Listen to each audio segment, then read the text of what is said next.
เฮ็ดเห็นของแล้วเพื่อนนี่สิมาเฮ็ดคลิปไปให้เจ้าของเพิ่นเบิ่งเด้อเพิ่นเด้อเพราะว่าได้เปลี่ยน2ขัดมาเฮ็ด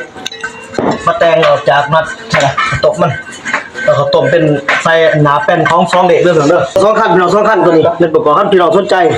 ว่าอยู่ไกลก็ยินดีเด้อเพิ่นเด้อผมมาใส่บริการถือว่าตัวนี้มันมาทานได้พี่น้องมาทานอีดีโดดตัวนี้มันใส่ตัวนี้มันน็อตก็สิบ่เปลือง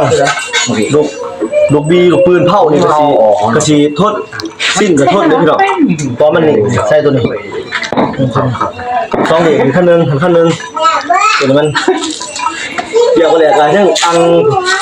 บ่หนาวเด้อผมกูจะเข้ากล้องเด้อเด้อคันสนใจก็ยินดีเด้อเพิ่นเด้อเดี๋ยวมาใส่บริการนำบ่แดงปานว่าแลพี่น้องถามได้อยู่อันทาใหญ่พี่น้องเด้อมันเทาะให้จะประสานเด้อเพิ่นเด้อคันมาทั้งคำก็ปักเซ่มุ่งหน้าเมื่อทั้ง2เมตรมันแวสายแล้ว12เข้ามาสอดตลาดแต่ว่าหันบ่ได้อยู่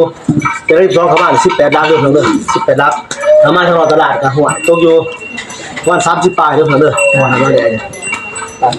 เอาไปเบิ่งตอนประกอบพี่น้องเบิด2คันนี่สิประกอบให้แล้วมื้อนี้เบิด2คันนะครับเสียพี่น้องเบิ่งว่ามันมาทันเท่าไหร่เพิ่นเด้อเอาเริ่มกันประกอบแล้วฮอดขั้นตอนนี้นะพี่น้องนี่เด้อเด้อมาทานเด้อพี่สร้างเป็นยังอยู่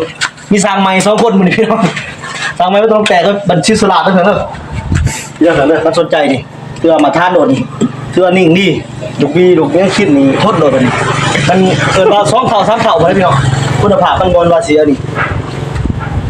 เดี๋ยวจะสิเบิ่งอีกวันนึงพี่น้อง